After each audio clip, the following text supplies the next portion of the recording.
We try to bring you high-quality educational and informational content every single day. Why do you think the price is having such an anemic time? The news story of the hour. Jump onto the chart. Is this the beginning of a massive financial unraveling? We've got to add a little addendum to the show map today, so we start here on the daily. Now, we've been looking at the RSI on Bitcoin's daily chart for the last several days. They always have been, but it's been increasing over the last 50 years since the Bitcoin. The government has been What is up, everybody? It is me, TA Tim. Jebb has the day off again, but we still have an amazing show because guess what? Today is the Fed day. We are going to hear what the Fed's plan is to correct this historic all-time high of inflation, and that's going to be coming out, the announcement at 2, but we're going live at 2:10 to watch it live with you guys and give you our take on what the future could look like for Bitcoin and the rest of the crypto space. But let's go ahead and dive into it because this is the greatest crypto show on all of YouTube. If you agree with that, smash that like button. If you're new here, thank you so much for joining us. Consider hitting subscribe, where we come to you day in and day out, and we give you everything you need to know about the crypto market so that you can invest properly on your own. It's all about you. No one else tells you what to do. You do your research. You invest for yourself. You control your future. That's what we're all about. If you love that, again, smash that like button. I am joined by two very beautiful and amazing human beings. The first one, my technical director, Smay, the Turtle King. Hello, everybody. I'm Smay, the Turtle King, and I love all of you guys. I just want to say that I want to go fishing really badly, and I'm trying to get these two whippersnappers to go fishing with me this weekend. So I would say if we get 500 likes, they have to go fishing with me. 500? 500, yeah. No, 1,000. No, I'm setting it low so we can go fishing. Yeah, but we have to agree to it, so 1,000. No, okay, 600. No! All right, I'm also joined by T-Shroom. T-Shroom, how you doing this morning? Better than I deserve. There we go. Yes, sir. Better than you deserve. All right, 750. 750. 750 I still think likes. 1,000 should be in No, no one's going to. We didn't even hit 1,000 yesterday. I'll tell you what. 750 plus a Celtics win in Game 6. No. And we'll call it. All right. Well, we're going to go ahead and transition here. We're going to jump into market pulse here in just a second. But we have an important announcement because this week on Friday, there will be a webinar with one of our favorite CPAs, Lorenzo, called Calling All Whales. You do not want to miss it because in this webinar, he's going to lay out for all of you the strategies and the technology that he uses to calculate and handle taxes. So if you're looking to do taxes by yourself, you definitely don't want to miss it. If you're looking for a good CPA, it will help you better understand how he works. And what's really cool is while it costs $100 to get into the webinar, anyone who signs up for his services, that $100 will go towards their fees. So this is a phenomenal opportunity for you. You can learn your own taxes. That's really important, especially as we move into more regulational clarity from the government. Taxes will be more scrutinized. You do not want to be playing around with that. You want to know what you're doing. Lorenzo can teach you, or if you want him to, he can even handle your taxes for you. Don't miss it this Friday. There's a link in the description down below. You can go sign up today. But the seats are going to go fast, so make sure you sign up quickly. The other announcement is that we have some names in chat that are green, and Smay needs to read them. Yay! I love reading green names, and I also love the fact that at 750 likes, they're gonna go fishing with me And a this weekend. Celtics win. No. 750 likes. So guys, let's get those likes pumping. 750 of them. Come on, let's do it. And let's read some green names. All right, so here we have Matsy Groovy, Elliot Locke, Mitch Shaw, Sultan of Salt, Crypto Set Guy, Ricardo Vinegas, Siobhan Goulet. Who else we got here? Sean Frosh. Let's see, who else? That's really Mario Dohinovich. I think I read that correctly. All of you guys. Philly Fan 61. I love all of you Or guys. as I call him, I'm just Philippian. going to keep Philippian getting 61. more high pitch every name I read. Siobhan Goulet again. I really like Siobhan Goulet. And that's about it. Can you go higher? I can go even higher. Just your volume goes down. Let's see. There we go. All right, back to you, Tim. What are we doing? Thank you so much for that, old Smay the Turtle King. Always love when he gets to chime in and read those green names. But we're going to jump into our market pulse now. Let's go ahead and go over to CoinMarketCap. And yet, yesterday we had some green numbers. Today is more of a red day, or in the last 24 hours, it's a red day. Who knows what the rest of the day is going to look like? A lot of that's going to depend on what happens in the Fed announcement. Not only what the number is coming out. Is it 75 basis points? Is it 50? But then also, I'm really interested in hearing what Powell's remarks are and how he responds to questions. That will determine, I think, what the end day is when we close that candle body for the daily chart. It's going to have a high impact on it. But as it stands right now, we have some red numbers here in the last 24 hours. Bitcoin is down almost 4%. Ethereum down 6%, a little over 6%. Scrolling down here, Binance down 3%. Cardano is down 3%. XRP actually, well, it kind of flirted. You guys just saw on my screen, it was green a second ago, and now it's down red, but it's barely less than 1% down. Solana's down less than 2%. So top coins, they are moving down. Let's look at our biggest movers here in the last 24 hours. BAT. Basic attention token is up 13%. Kusama, Cosmos, Algorand, Chainlink. That's good. Chainlink was up yesterday as well. So Chainlink's got some good stuff going on with their price action. Our biggest losers of the day, Waves and Monero. Monero was also in one of the biggest losers yesterday, so Monero's not having itself a good time. Like I said, I am not invested in Monero, but I met a person in Austin, Texas, who loves using Monero. And again, if you want to know why he loves using Monero, there's going to be an episode of Between Two Coins this Saturday where we actually talk about that story. It's pretty humorous. But as a whole right now, I would say overall the last 24 hours were more bearish than bullish. But again, this is anticipation of what is going to be happening from the Fed. We do have some announcements. We have some news articles that are really important. A lot of you guys have been asking for more updates on Celsius, and I'm going to throw this one to T. Shroom because we do have some interesting information coming from them this morning. What is happening with Celsius, and what are they doing right now?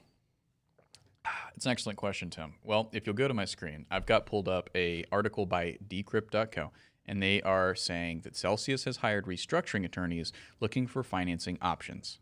Now, what does this mean? Why there are two reasons why you would hire more attorneys at this point, why you would add to your legal team at this point if you're Celsius. That's one, if you're looking for lawyers that can help you structure some sort of a settlement, some sort of a strategy for getting funds back into the hands of those people who thought that they owned the funds. And the other reason would be bankruptcy, right? Or as this article puts a lot more smoothly, restructuring. So restructuring of the corporate structure there and restructuring their debt, right? And so we can read here, crypto lender Celsius Network has hired restructuring attorneys from this law firm, I'm not going to read it, seeking assistance on its current financial troubles, according to the Wall Street Journal, reporting people familiar with the matter.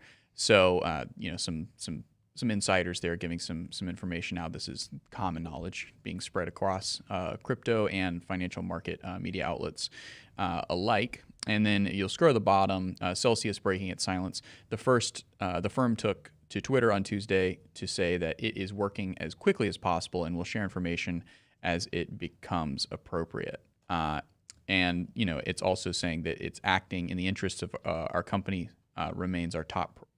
Acting in the interest of our community remains in our top priority. So, full screen, that's they're trying to assure the community that everything's going to be okay. And maybe it will be. Looking deeper into, what Celsius was staking on Lido and, what they were doing with the funds, it doesn't look like they were being completely transparent, completely honest with the folks who were using Celsius. So, there's potentially some shadowy actions going on there, kind of merging on the Terra Luna-esque type of shadowy movements there. But, it's still, I think there's still a chance that they're hiring these attorneys for the right reasons, to get the funds back into the hands of the people who own them. But right now they're kind of in a liquidity crunch, right? And they don't know if that's the best step for the company at this point. But it says in their Twitter that they are putting the interests of the community first. So that's where they stand right now. Because you can believe every tweet from a company. That's always trustworthy. Yeah, and I think the bigger story here is they may be the next Terra Luna here, unfortunately, and we don't know how structurally integral they are to crypto, but we will be following that story as it develops here in our Marketing Pulse segment, and hopefully not in our main discussion hopefully it won't escalate to that level. Yeah, I know, and the big takeaway from this is, and we had discussion around our table, and we're going to be creating a video probably in the next couple of weeks going more into this topic, but this is one of the biggest arguments for getting a cold wallet and to get this money off of a public exchange, a centralized exchange, and it kind of follows that that sentiment. If it's not your keys, it's not your crypto. When your money is on an exchange, you better trust that exchange that it's going to operate clearly, because this is another tragic example where centralized systems screwed people out of money. Again, it's not really that simple, because there are a lot of people who end up losing money when they put it in cold wallets. You need to invest in your education. Make sure you know what you are doing before you do it. But please, today, start. If you have not already, start educating yourself on what it takes to move your money into a cold wallet and hold your own keys, and make sure you secure yourself where you can pass that to your family down the road. That's really important for situations just like this. But another new piece of news coming out today is the fear and greed index on Bitcoin. So you can go and go to my screen here, Smay. Guys, we are sitting at 7. I want to stop right there. 7 on the fear and greed index.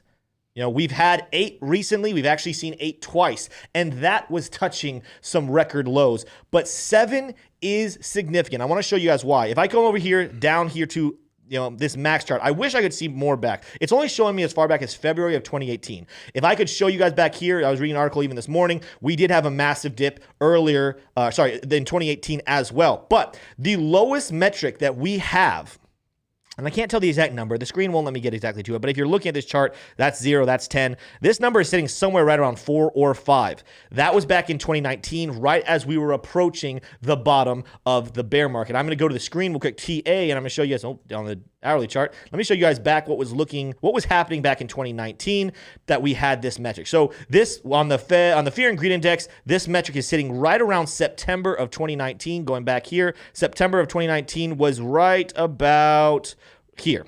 Boom, this bottom right here, this is when we saw potentially, I think it's a 5 based on how I'm looking at the chart, but a 5 on the fear and greed index. We had not yet quite hit the bottom, but this was historically low. We came back down in this same time frame. You guys are looking at these dates. This is November. This is December of 2019. If I go back to my fear and greed index, that's this whole bunch right here. November, December is all this bunch where we came back down to 8, and we kind of hovered there for a while. But right now, I want to stress to you guys the significance of 7. We don't just always dip down to 7. In fact, even during the pandemic, if I were to come and look at it right here, back when we had this in March of 2020, we did not drop at this low. That's actually March of 2020. Let's see, where is that? Boom. Actually, sorry, this is March of 2020. My bad, guys. I'm talking, this was the December dates I was talking about before. This is the pandemic. During the pandemic, we made it down to 8. We didn't even go down this far. 7 is extremely low. Why is it extremely low? Because it is measuring what the retail emotional feeling is. And guess what happens when we are this crazy low? That is screaming at institutions and whales and people who understand the value of projects like Bitcoin. It is time to buy. You buy when there's blood in the streets. You buy when there's fear. Like, the best way to actually look at this metric, and this was shown by Kelly Kellum. I think he actually even made one for his Twitter here a while ago. But instead of reading this as extreme fear, extreme greed, he redid it as amazing buy zone, amazing sell zone, and then he translates it throughout the whole process. What we are seeing right now, guys, I'm not saying the bottom absolutely is in, but when we see this low, we are getting historically low on our fear and greed index. We must pay attention to that as we start to read the charts, as we pay attention to the news, because this metric alone is yelling at all of these investors, hey, this is a great buying opportunity. Jumping over to our charts, I'm going to go and scroll back to where we are right now and go back down. I'm going to go down to the hourly chart for you guys, because this is where a lot of action is happening. You guys can see, as I talked about yesterday in the show, with a lot of different volume going on here. I'm going to turn my RSI down right now. We are actually climbing right now. We're at 21,600. Now, this is actually pretty expected right now, because as we wait in anticipation of what the announcement's going to be, you're going to see some volatility. So when we saw inflation numbers come out way back here, we began to drop. I believe, and we're going to talk about this here a little bit later in the show, I believe that this drop, after seeing the historic inflation numbers, was in anticipation of 75 basis points. It was an anticipation of a super hawkish move from the Fed and from Powell. If you guys don't know what hawkish means more aggressive. They're going to tackle this more aggressively, raise interest rates. Dovish is more soft. It's more like, hey, it's not that bad. We're not going to raise interest rates that high. A lot of people want short-term dovish movement so that the price goes up. Hawkish movements usually lead to a price decrease, but this all happened just after the inflation report. It didn't have anything to do with his actual announcement, which we will not have until today at 2 o'clock. So we come down, we've had some volatility, we moved to the upside, we dipped again, we have some volatility back to the upside. I wouldn't pay too much attention to this until we actually hear what Jerome Powell has to say. Now, I have my opinion. T. Shroom has his opinion, and we're going to discuss that here in a little bit about what the remarks from Powell could mean. However, as it stands right now, I'm seeing something really important happen here on the hourly chart, and it even plays out on the 4-hourly chart. If I pull up my RSI, you guys know I love me some bullish RSI divergence. Guess what we have developed? And I'm gonna put a cap on this. Don't get excited just yet. Again, we have to wait for Powell's remarks. We're also setting up bearish RSI divergence, but look at this right here. This bottom we hit yesterday, and this bottom we just hit this morning. Early this morning. That is a bullish RSI divergence. What am I talking about? The peaks of the prices are descending, but the peaks of the RSI are ascending. This is classic bullish RSI divergence. Now, the reason I'm saying bearish RSI divergence could be forming, we just have to wait, is look at where our RSI is right at the moment. Our RSI level is higher than these points over here. The point on the price is not. So this would be an example. Let's say it closed right now and we reversed. Technically speaking, this would set up bearish RSI divergence because we have a downtick in price, but we have an uptick in our RSI points. The only problem, though, is that we need to see this continue to develop. And again, I believe that what could cancel this out, what we could see cancel out this bearish RSI divergence, if our price can get above, what is this right here? I'm going to go above the candle body close, 23,000. That's a tall order. That needs to climb for a little bit here. We need another $1,500. If we can close candles above that, we're canceling out that bearish RSI divergence. There's no guarantee of that happening, though. This is a wait and see, but the signs are on the charts that we could be seeing reversals. Same thing on the 4-hourly chart. You guys are going to see it. Same thing. It's not significant, but it has that bullish RSI divergence that we have forming right now. Let's watch how this plays out through the rest of the day. The other thing I definitely want to mention here, again, remember what I was talking about with volume. This volume is screaming that we have a lot of trades going into the market. It's matching the bottom. Now, the two things about volume, I will remind you once again, some of you guys heard this yesterday. You've heard me talk about it in other videos. But for anyone who is new or maybe wasn't able to pay attention to other times, remember that volume is a great indication. This peak in volume is a great indication that we could be seeing a reversal happening. The problem is, though, is that it is screaming to all of the traders out there, this is a great level to gobble some supply, but there's still demand down here. So they like to raise the price back up, come back down to these levels or maybe even a little lower and know they can gobble more supply. That is the name of the game. And I urge every single one of you as retail investors to think that same way as these whales, as these institutions, as these traders who have years and years of experience. Think about the supply game. How can I gobble up more supply? If I'm always thinking about my US dollar, yes, sometimes I'll be in the red and I'll be discouraged. Sometimes I'll be in the green and I'll be super excited. And it'll cause my emotional state to fluctuate. And sometimes I feel good about myself and sometimes I feel bad about myself. And I end up falling for the traps that they set before me, both the bear traps and the bull traps. But rather, if you can keep your mind focused on, can I gather more supply? Can I gather more supply? Can I gather more supply? The money will follow. But you're playing the game that the traders are playing, and that is the long game, the delayed gratification. I'm not emotionally connected to prices. I'm willing to take trades in the red, knowing I can gobble up some more supply down lower, and it'll be more than I had beforehand. I need you guys to be thinking that way. You got to keep on that train of thought. You know, before I continue, T-Shroom, I want to stop right here and see, is there anything you'd like to add to some of these notes that we're taking here? It's not too much different than yesterday. There's not a whole heck of a lot to add, but we could look at some other projects as well before we transition to our second segment.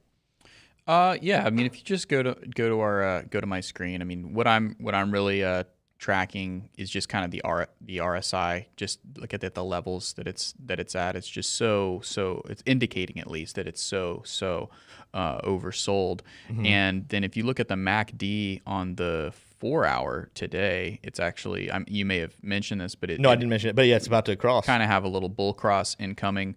That could potentially be, a catalyst that could drive us back up to, what are you saying, 30, Tim? That potentially that could give us a little bit of a relief bounce. Again, not something I would be buying into for anything serious. Maybe a small trade to try to time that bounce, but that's basically what I'm tracking in terms of the TA for today. Yeah, and I'm looking at these charts. I'm making sure we still have some bullish things going on even on these lower charts. T sequential, we had that. We talked about this a little bit ago. I think yesterday we were sitting more at this level right here. We had that 9 flash. Again, we had a green 8 flash over here. You don't always have to wait for the 9. That's kind of bullish to me. Again, the volume continuing to be high in this level. A lot of exchanges going on. Bollinger Bands, we were overextended. We just jumped through the hourly 20 SMA.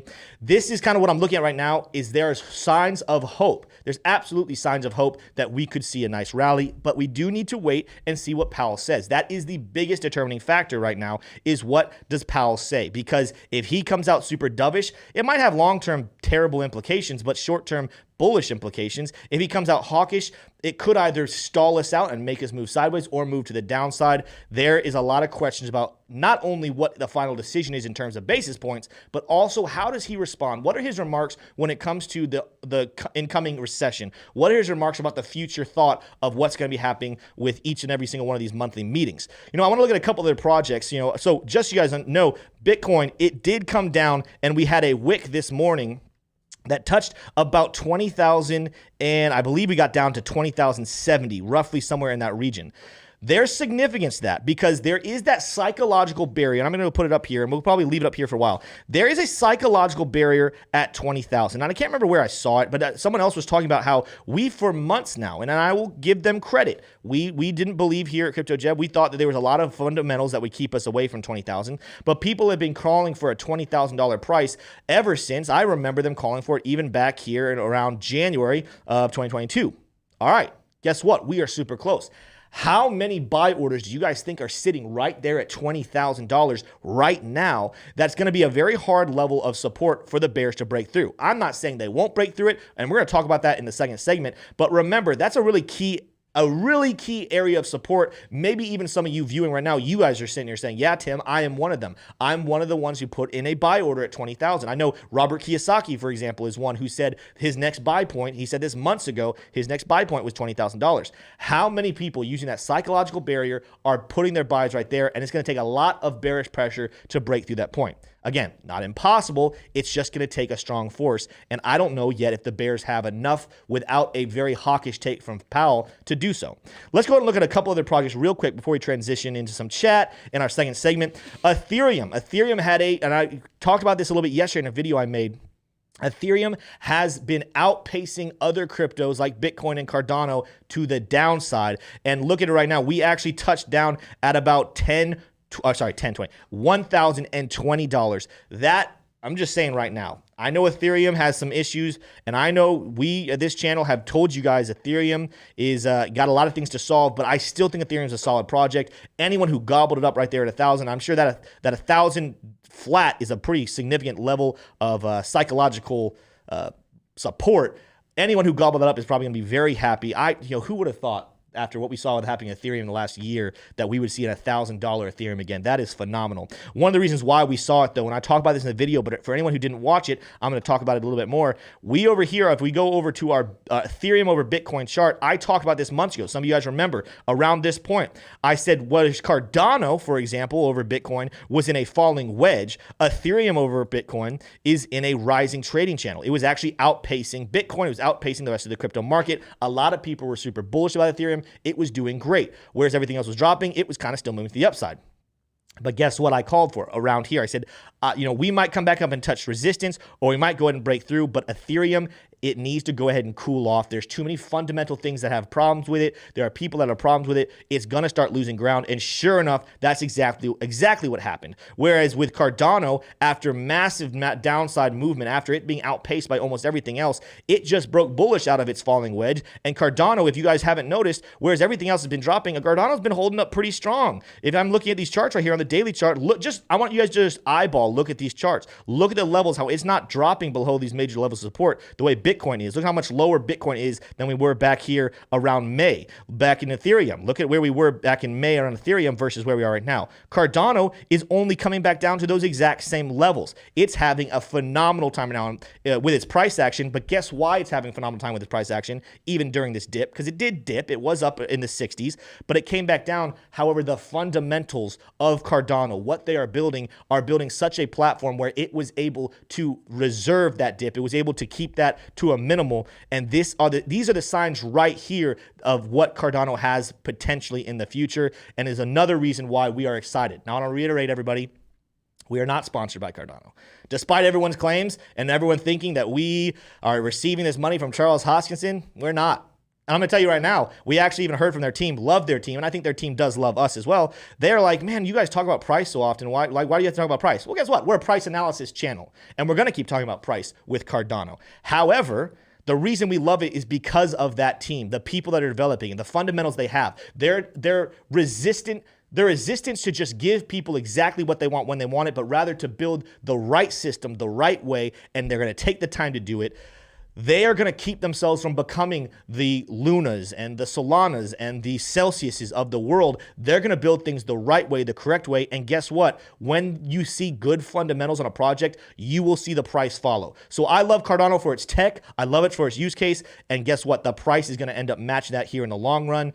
If you don't believe me, that's okay. You make your own decision on that. I'm just telling you right now, personally, myself, T.A. Tim, I love Cardano, and I will continue to love it. But that's all I have you guys in technical analysis. Again, there's a lot of stuff that is kind of the same as yesterday. We probably will do even a little bit of technical analysis this afternoon during our live stream. When we actually see the numbers come out, when we hear what Powell says, we'll let you guys know what is happening on the charts. But as it stands right now, that is all we have. Let's go ahead and read some chat, T-Shroom, and see what the people are saying. Let's do it. All right. Well, Dylan has donated $5 and said, just bought my ledger after seeing all this Celsius stuff going on. I trust Binance, but I'm not selling anytime soon. So might as well be safe. Hashtag FinSolve. Love it. Boom. Love it. Elliot Locke donated $5 and said, Michael Saylor taking heat for the crypto loan being margin called. Thoughts on how that could affect him and MicroStrategies, and thoughts on BTC loans. I think Michael Saylor's the type of person who will keep his emotions, close. He's not going to let people know what he's feeling. Although, if you go follow him on Twitter, everything he's putting out there makes it seem like he has no fear. He's doing fine. In fact, it almost makes you think that he's buying more Bitcoin, which is pretty intelligent on his part to help leverage some of that stuff. But I mean, you'll never know. I think Michael Saylor's the type of person you will never know if he's having a mental breakdown behind the scenes. And to be honest, how could he not? I think if I was Michael Saylor, I definitely would be like, crap, I believe in Bitcoin. I love this, but dang, this sucks for my company. It sucks for my investments. That's scary. But Michael Saylor, I will give, he is a smarter man than me. Maybe he planned for this. I don't know. But I think we will never know. We will never know exactly how he's feeling behind the scenes. Yeah, it kind of reminds me of the guy. He runs Scion Group, but the guy in the Big Short movie when he was sitting there on the drums and he knew his convictions were right. Oh, what's the guy's name? I don't remember. Here, I could find it. You're the actor or the actor? I think it's like not the Greg actor. something, right? Greg something. But yeah. Anyway, we'll move on. But it reminds me of the time where someone with a really strong conviction is like sitting there and just like, why isn't my investment going the way I thought it was going to go? And it's like, but you don't sell because you stick to your convictions. But So my answer to that question, Elliot, would be, yeah, I think he's clearly in a tough corner here.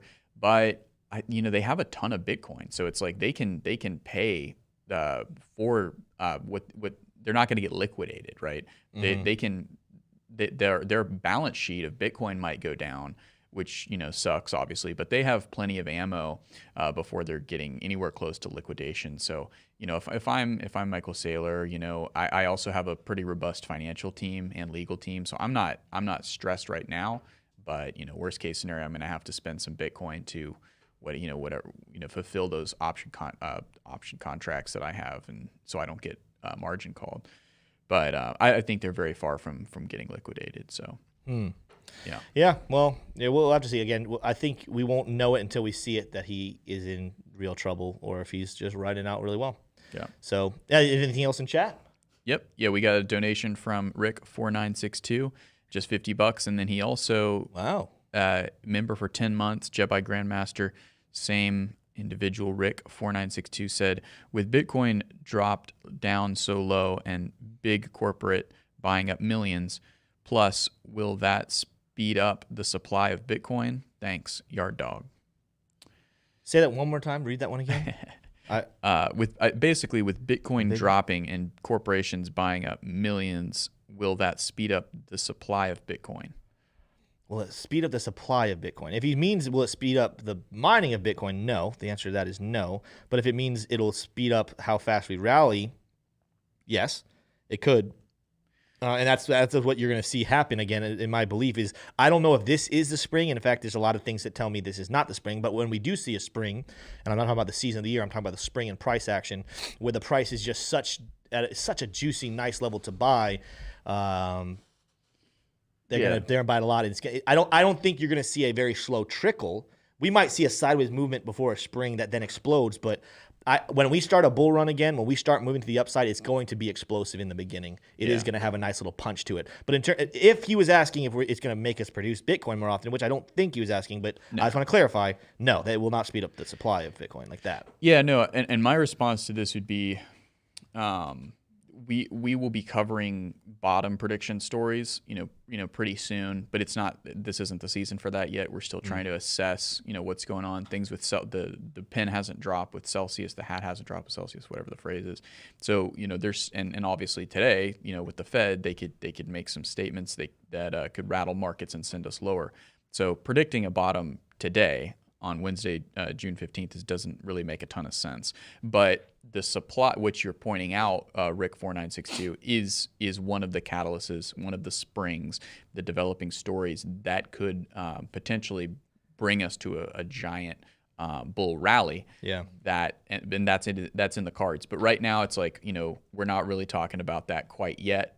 That is going to be a giant theme going forward, though. But today, we're all still focused on how, what's the next level of support. So, yeah. Yeah. And then there's one unpaid one. If we have time, I can go through it. Yeah. So Mega Spaceman Spliff was responding to Coach and said, there is more cash on the sidelines than ever before in history. Crypto noobs may be broke, but the pros are flush with cash. It's extremely important to remember. It also applies to the stock market. Right now, all of this selling has done what? It's produced, all this money hasn't gone anywhere but oil. And oil hasn't really gone higher, significantly higher since equities and crypto have sold off. So where is that money going? Well, it's going into cash. It's going to the sidelines. And all that money is just waiting to come back in, especially there's every incentive, right? Because as inflation grows, that money becomes less and less valuable. So they want to get that money in an appreciating asset. And there's just nothing to put it in right now except for oil, and that is kind of teetering. If you saw the natural gas prices yesterday going down 16%, I might be a little reluctant to put my money into energy right now, even though that has kind of been the haven to date. All right. Yeah. What do we got?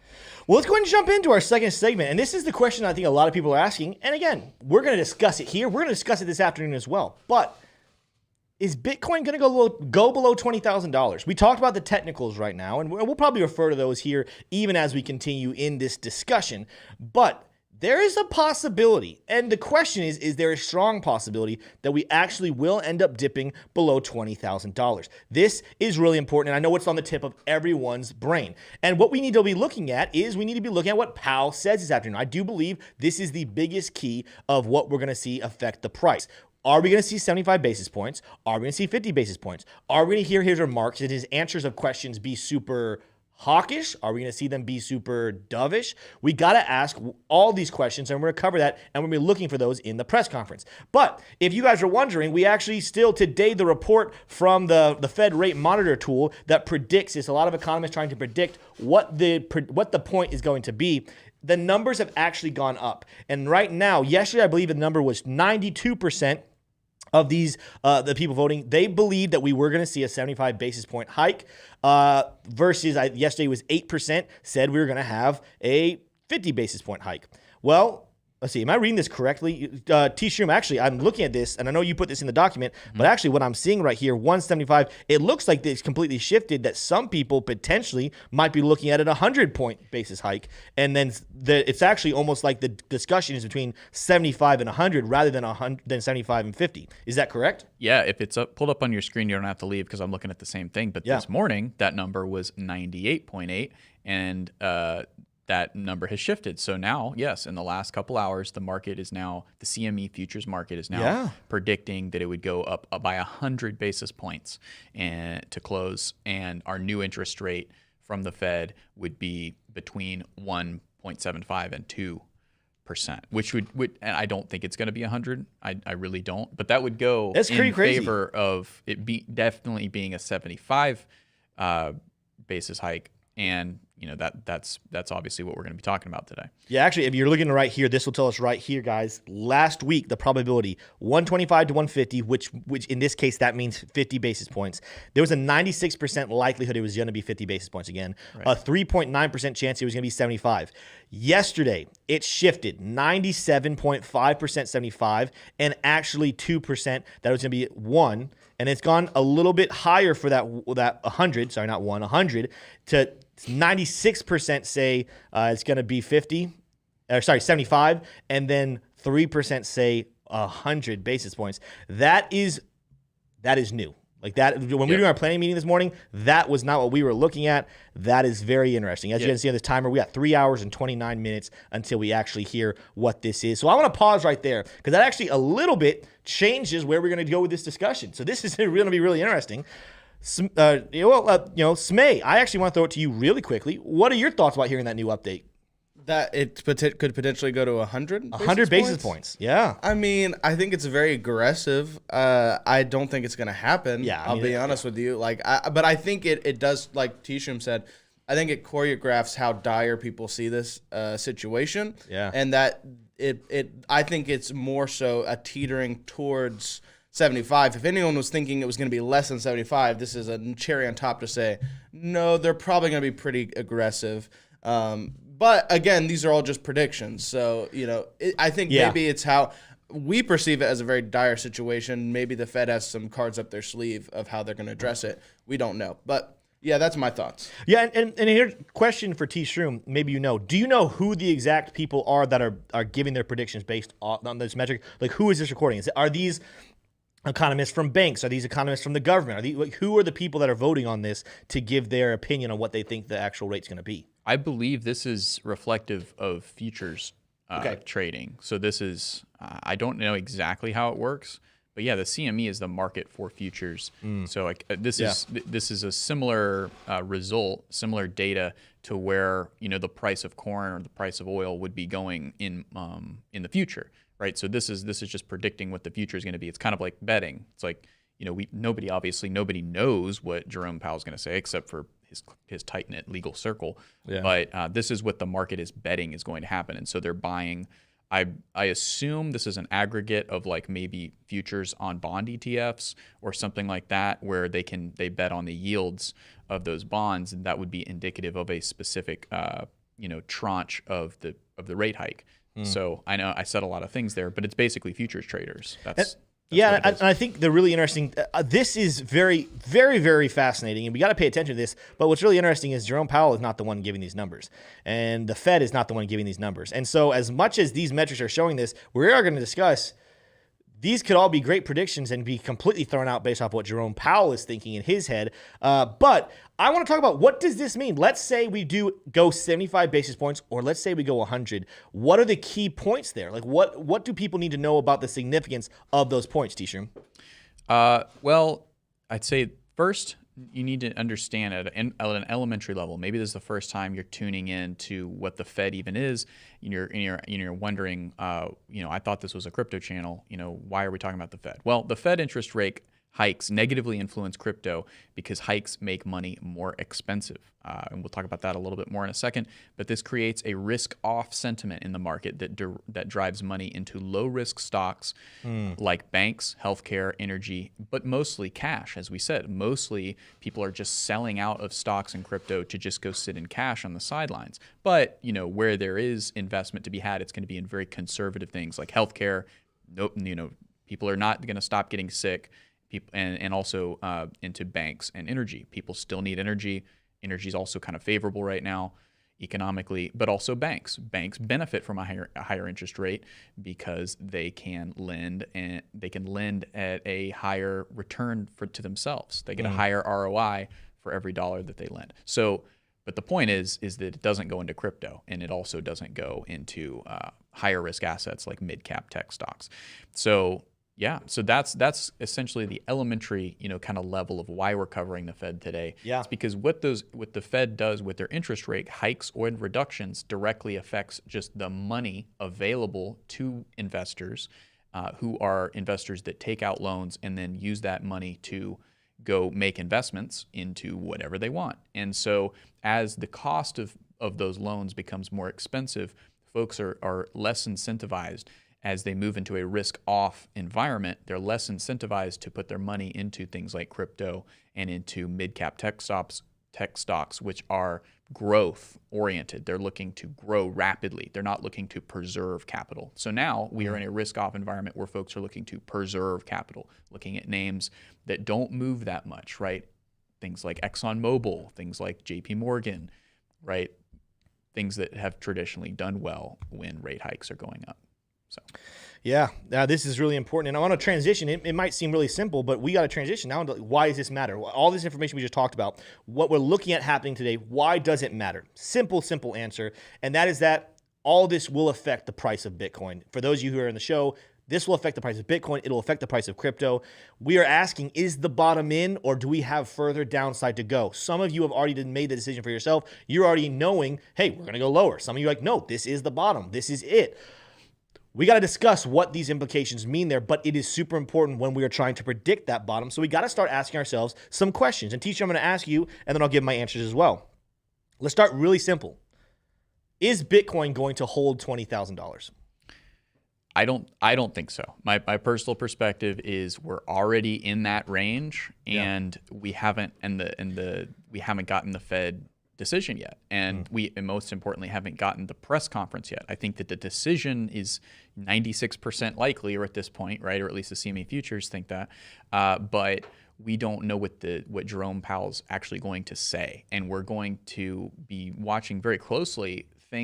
Specific phrases I'm interested in are, we didn't anticipate XYZ, right? If they come out and admit that they weren't anticipating specifically a rise in inflation, that's a very bad sign, right? Because they're not, they don't have their thumb on the pulse of money value, and then they also they're not in communication with good data sources that would feed them accurate predictions, right? The predictions that Wall Street was producing was 8.3, so it would stay the same, and we got 8.6.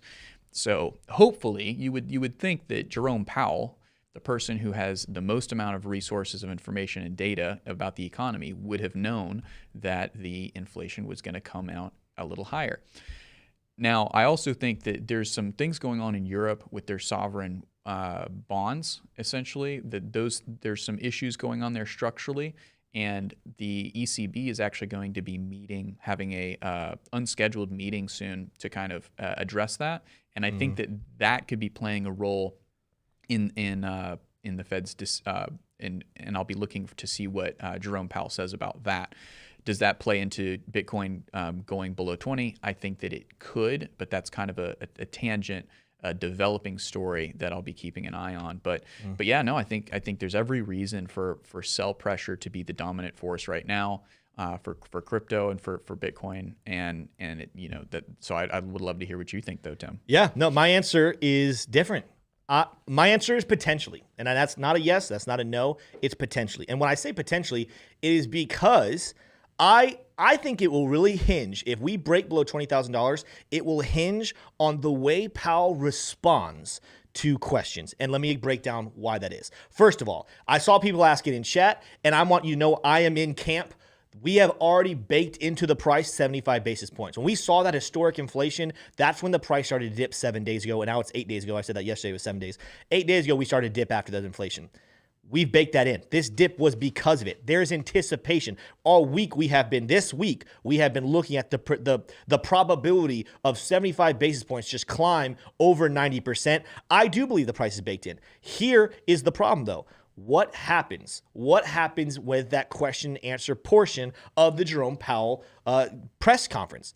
Because last month, some really cool things. I'm going to answer this in a different question here down the road, but there were some really interesting remarks from Powell that I think had actually a pretty important implication on the price of not only crypto, but of the stock market as well. And I think it's going to come back to bite him in the butt. So I want to see how he responds to questions this month and what his take is on the recession, what his take is on the next couple of months of what we could be seeing with interest rate hikes. But right now, as far as the charts are concerned, I'm telling you guys, we've kind of baked in this price. There's a lot of high volume. We're at that psychological barrier right there at 20,000. There is a lot of reason to believe that we could, at least for right now, have bottomed out, and we will see a climb back up. 75 basis points might be kind of sideways, but sideways and up. If we see 50 basis points, which, again, is possible, I think that's almost an automatic give us a couple of days where we're sitting back up at least close to $30,000. If we see, now this would be big. If we see 100 basis points, now I think we're now talking about we are not baked in for 100, we're baked in for 75. The question though is, are we baked in for Powell to come out super hawkish with his remarks, or are we baked in just for the 75 basis points? So I'm going to leave that as a potentially, and I'll have a better answer this afternoon. But for anyone thinking, oh, nope, if he says 75 basis points, we have to go down, I don't think it's that simple. Again, I think we've already come down for that. I want to see how he's responded to this. And just so you guys know, he is a person who wants to be liked. He's shown this throughout the entire year as he's been handling the inflation, as he's been handling his remarks about interest rates. He very clearly wants public opinion to think highly of him. If he says 75 basis points or higher and says that he's in trouble, the economy's in trouble, we got to watch out, he is not going to be liked. That does not serve what he's been acting like this entire year. We already had an announcement from the White House that the White House thinks that they have good control over inflation. Now, deal with that what you will. I'm going to leave it at that. But is Jerome Powell going to differ from them? Is he going to come out actually kind of with a lot of FUD? And I'm not talking about fake FUD. I'm talking about real FUD, because FUD is fear, uncertainty, and doubt. Is he going to come out and kind of let the people know we are in massive trouble? If that's the case, yeah, I think we break 20,000. But if he comes out and says 75 basis points, but don't worry, guys, we have it under control. I think we've already baked that dip into the price action. We will see what happens this afternoon. But the next question I have is, T. Shroom, watching what is happening, because there's been a lot of crazy things happening in the market, a lot of the inflation. Who knew that inflation was going to be all-time high? Have you changed your strategy as how you approach crypto investing and trading? Well, no, I have not. I'm continuing to buy the same quantity of Bitcoin and Ethereum going forward into all the way through November. I don't see any reason why I wouldn't, unless something happened to my own personal income, like if I got fired from here, right? If I lit something on fire I wasn't supposed to, and I didn't have an income, right? But that would only last until I found a new job, right? So the only things that would augment my position on that would be, my own, on the own personal side. There are also some things that even Jebb has talked about, if Bitcoin was to have downtime, like Solana. When Solana, the last time Solana had downtime, I went ahead and sold for a loss on Solana. I sold my soul, so to speak, and that didn't feel great. But through this bear market right now, and through the specific pressure cooker that we're in right now, awaiting this Fed result and then the aftermath of the Fed result, I'm not changing. I'm continuing to buy. I don't have a exact set time. I like to buy Bitcoin and Ethereum typically every 3 to 5 days, but it's in the same quantity every time. And I am looking also to time the bottom to put a much more significant sum of funds into Bitcoin and Ethereum, so that I can ride it right on back into the horizon of bullishness. Not doing that yet. Right, we have to see kind of what happens through the end of this, through the summer and into the fall. But yeah, no, I'm not changing my strategy. Tim, I have a question for you. Are you changing your strategy when it comes to crypto? Not at all. Not at all, because I had already set up my portfolio into where it needs to be. I have my HODL portfolio. That means no matter what happens, whether we are sitting at 1 million or whether we are sitting at $1, I'm not going to sell that. I'm just not. That is my strategy. I'm sticking to it. Really? But then you wouldn't sell it $1? I wouldn't sell it $1. Wow. I'd just go add to it. Anyway. And then I have my trading portfolio, in which case I'm constantly looking at the market and seeing if I like to buy in or get out. And again, my brain there is not thinking about US dollars, it's about supply. And guess what? I talked about this on the office hours over there in Club DeFi. Those of you who don't know what I'm talking about, sign up for Club DeFi. Those office hours have been phenomenal, where I get to show you guys what I'm thinking about, show you guys the charts. If you're confused on technical analysis, we take it step by step and go through it. But I've been able to double my supply of crypto. Why? because I'm taking advantage of great trading opportunities. Now, I'm up in my dollar portfolio as well, and that's great, but there's been times where I was lower. There was actually one of the trades where it was one of my biggest supply gainers where I had to sell at a loss because I saw that the market was dipping hard, but when I bought back in, I was able to, I think it was almost 10x all of my, not 10x, sorry, go up by 10% in just one little trade there and all of my supply. And then multiple trades in there, I've doubled my crypto portfolio in my trading portfolio, and I'm going to continue to utilize that thought. So if we go down to 10,000, guess what? Even if I'm in a loss, if I look at the market crashing, I'm going to sell in a little loss to go buy down lower. And yes, my US dollar amount is still lower, but I just gained more supply. And when I'm thinking long-term gratification, delayed gratification, that's the name of the game. That's my strategy. I'm not changing it. That's what I'm going to stick to. So yeah, let's go to the next question. So this is where it gets interesting. I told you, as much as we're looking at these metrics and we're saying 75 basis points and now 100 basis points has entered the chat, not likely, but it's entered. Is there still a chance that we see 50 basis points? And the answer to that, I'm going to go ahead and answer this one. The answer to that is absolutely yes. And let me explain to you why. First of all, Smay, you can go to my screen. Remember last month, this is an article written May 4th, but remember Powell, what he said 1 month ago. He literally said a 75 basis point increase is not something that the committee is actively considering. He went on, remember I told you can go off my screen now. He went on to talk about in the press conference, someone asked him straight up, hey, what is it going to take for 75 basis points? Are you considering it for next month? And his exact words were, no, I need to see months of data before I even consider 75 basis points. So let's pause right there. One, is Powell going to be a liar where after only 1 month of data, he decides it's time for 75 basis points? Now, that might be the right decision. In fact, it would be the right decision. Inflation is getting ridiculously out of control.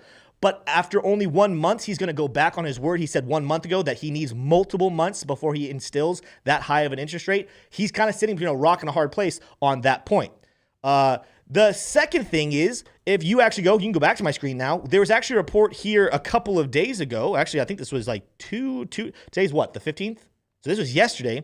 A 75 basis point Fed move is not a slam dunk, according to a former staffer. And I'm not going to read the whole article to you, but in the remarks, they came out here and they talk about Powell has worked very hard to get the Divergent Committee on board. The plan for 3 straight 50 basis points moves, said Vincent Reinhart. So that's who they're talking about, Vince Reinhart, a former top Fed staffer and now chief economist at Dreyfus and Mellon.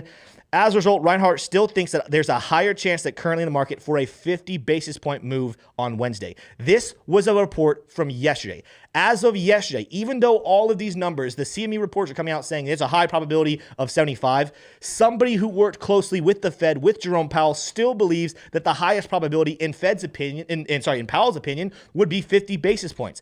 It is absolutely still on the table. And I'm telling you right now, if 50 basis points gets said, it is bullish for short-term metrics. I do think we're going to see a price uptick on not only Bitcoin, the rest of crypto, and the stock market, because this is not going to curb inflation. People are going to run from it. They're going to actually end up getting into assets. It's really not what he should do. And we'll talk about that more this afternoon when we actually hear his report, what he says.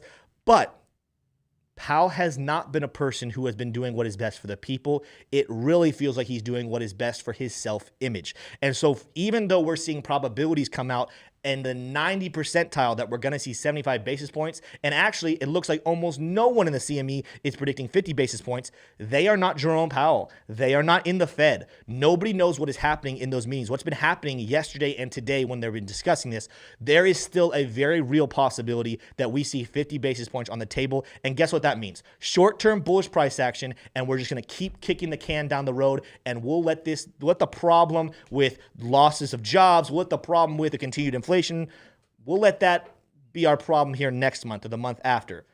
Technically speaking, Jerome Powell would be sticking to his word when he said, I need multiple months of data. If he says 50 this month and then 75 next month, I'll let him off the hook. He's not a liar. He got 2 months of data. That's what he said he needed. But only 1 month of data, that is a direct opposite statement from what he said 1 month ago. We need to see what happens this afternoon. Again, it is not that simple. This is not a clean cut, easy. Guys, guess what? It's 75 basis points. We're good. We already know it. There's still a lot of mystery that's going to be coming out today at 2 p.m. Yeah. So Oh, you haven't? Yeah, you have a statement on that? Well, I was going to agree. I agree. I mean, I love watching these Fed events, and I'll say this is one of the messiest ones I've ever seen. I've never seen one switch, and I actually tweeted about it, switch so fast, where on Friday of last week, the CME futures were predicting strongly above 90% that it was going to be a 50 basis hike, and now they've flipped, and on Monday, it went up above 90 for 75. That is so messy. That means that somebody somewhere leaked information, or it was whispers intentionally to those futures traders and that futures trading community that we were going to 75, and that's so messy. And if they go through with the 75, that's not good, because that's showing that they have an increasing concern for the inflation rate, and they're showing less regard for what's going on with the potential recession. And, God forbid what's going to happen with the Fed that's painted themselves into the walls once unemployment rate starts becoming an issue. Right now, the unemployment rate is in an okay territory, but come by the end of the summer, when recession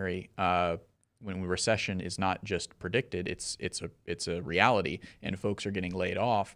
Then that unemployment rate is going to be another major concern. If we haven't gotten inflation under control by then, it's not going to be good, and that may be another trigger point to buy into gold and Bitcoin. So very interesting events to take place. But this is an especially messy Fed decision. Yeah, it's absolutely. And I want to respond to one of the things in chat. I think it was Corey. I'm trying to find it again. I scrolled away from. There you go, Corey. I want to respond. Great point. Corey is one of our members too. He said, Tim, you keep calling him a liar. He may be, but what he said is that a 75 basis point is not on the table, but they will have to evaluate things as the data moves forward. Here's the thing, Corey. I actually agree with you. If he had just said, hey, it's not on the table right now, I need to see more data, absolutely. He's not a liar. He needs to see more data, and he's well within. The truth is, he just made the mistake of making that statement. He made the mistake of saying, I need multiple months. But he was asked point blank, is there a potential for 75 basis points next month? That was the question asked by a reporter. And his response was, well, I'll need to review the data. Well, I'm not really thinking we need to right now, but maybe. We'll see. His response was, no, we'll need to see multiple months of data before I raise that high. That is the definition of a lie. That is saying, no, I'm not going to do it next month, and then implying I won't have the data I need it for next month, but then making the decision based off the data. That is directly going against what he said in that committee. Now, should he lie? Probably. In this case, it might be a good time to lie, because he needs to do what's best for the people of the United States, not what's best for his image. But he's going to suffer when people remind him. In fact, if there's a 75 basis points, I really, really hope someone in that audience asks, so what happened to last month when you said you needed multiple months of data? I want to see him squirm. I want to see him wiggle. He needs to get uncomfortable. He needs to understand that this is serious. This is not about his self-image. This is about protecting the people of the United States and their money and their economy to make sure they can protect their jobs. They can pay for their bills. They can pay for food. They can provide for their family. He needs to get out of himself. He needs to be a little uncomfortable and realize he needs to be a man of his word, and he needs to do things that are best for the people, not just himself. Yeah. So let's go ahead and let's transition here a little bit. What is the takeaway for today? What is the takeaway? And you're not going to really know right now what the takeaway is. The takeaway, first of all, is make sure you pay attention to what happens in the interview this afternoon. Come join us. Again, we're going live at 2:10. We're going to talk about, for 20 minutes, we're going to talk about the numbers. We're going to speculate on what we want to see from him in the actual meeting, and then we'll watch with you guys and we'll respond. And when it starts to taper off, probably sometime around 2:45, 2:50, we'll probably say, all right, that's enough for the press conference. We're going to go ahead and analyze what he said, and we'll move on. If there's anything new that we missed, we'll cover it on tomorrow's show. But that's the first takeaway that you need to have. The second one is that we're in the midst of an economic hurricane. But you need to keep buying what you can afford. And what do I mean by that? You need to keep DCAing. Do not stop DCAing. And again, that's not financial advice. You do what's best for you. I'm telling you, as a person who's wondering, if you're wondering, hey, is crypto in trouble? This is the absolute best time to be DCAing in, because there is blood in the streets. Fear and greed index is at 7. There's so much fear in the market. There's so much fun. There's so much confusion. But this is also a phenomenal time. Like, if we could go back to fall of 2021 and we're sitting at prices of $60,000, $69,000, and you found out there's a golden opportunity within the next couple of months to buy at $20,000, you would have been foaming at the mouth saying, bam, I love that opportunity. Maybe it's not the bottom. Maybe we go down to 19, 18, 14, 10. I don't know. I'm not saying we're going to go that low. We might.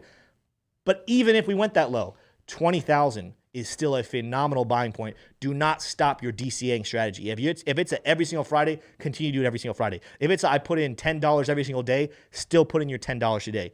Do not change your strategy. This is actually the time when that strategy you formed in a good bull market and you prepared for the bear market. If you're following that same strategy, you will reap the rewards here in a couple of years and you will not regret it. T-Shim, do you have anything to add to that takeaway? Yeah, we just got we got a couple super chats I wanted to give a little attention to. The Kardashians, the Kardashian donated $2 and said Bitcoin has never closed below the 200 WMA on monthly. Weekly MA. So, and then we've also got the Kardashian also donated $5 and said the Fed economic projection is updated today, which has details on all of what we want to know in terms of the recession expectations. Huge implications. Couldn't agree more. And then Elliot Locke followed that up with a $5 donation and said, "So Tim, 750 likes. Pump the likes. Pump the likes."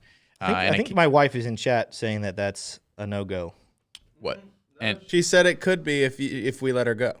And well, let's read the rest of it. So what? And then Elliot Locke continued with, "What rod and reel will you and T Shroom be using this weekend? LOL." And Smay Taylor wants to go too. Let her.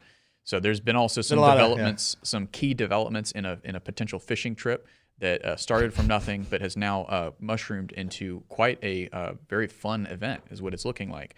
What kind of rod and reel would I be using? A borrowed one, the only one I can get, because I have to save my money right now. I can't be investing in things that do not promote my financial future like crypto can. So I won't be getting a rod and reel unless I can buy it from Walmart and return it after we're done with it. I've definitely seen that strategy used. I've definitely seen people go out into Bass Pro, buy a reel, go out and use it, return it the next day. Did you work? I didn't use it. I didn't utilize that strategy, but I have plenty of extra rods. We'll be good. Yeah, go ahead and hit the like button though if you like to catch fish. I want to go back real quickly, and we'll close out the stream with this. You know, the statement, we've never closed below. We technically have closed below the 200, but we've never gotten really ridiculously below it. Right here, technically speaking, those candle closes are below. It's not right at the line. It's technically right below, but they're close enough. Wicks below, wicks below. Up here, we close right at it. Boom. That's not below, but pandemic, we close below. Right now, we are... You know, this is the BLX, so it shows that we looks like that. That's not how it works technically. If I want to show you guys history. So right now, we are definitely candle body closing. If we were to close at this same level later this week, we will have closed below the 200. We just need to get back above 22,200, give or take, to close above it. But again, historically, I don't say there's significance to saying we have to close above it. I think as long as we close close to it, we're still on trajectory there. But again, that's another reason to believe. When we said we don't have to go above 20, traders, whales, institutions, they are looking at this metric and it is significant to them. So I'm not saying it is the end all be all and it's going to be the reason we don't go below 20,000, but it is a reason to believe that potentially we can end up holding off, or at least if a wick comes down here, we'll bounce back up above it or at least close to it. We will see how that works. But guys, that is all we have for you in today's episode of Coffee and Crypto. But you do not want to miss this afternoon where we actually find out. Again, this is the Fed day. This is what we have been waiting for the last week. The price has come down. Will we see the price respond back to the upside, or are we going to continue this crash below 20,000? All of that will be a little bit more clear today after 2 p.m., or really after 3 p.m., after we've heard the remarks from Jerome Powell. Make sure you come and join us. Love you guys. As you guys are leaving, hit that like button. I think we did eclipse 750, so we'll see how that works. We're at 837. Let's get up to 1,000 here in the next 10 seconds. Love you guys. I will see you guys this afternoon. Peace.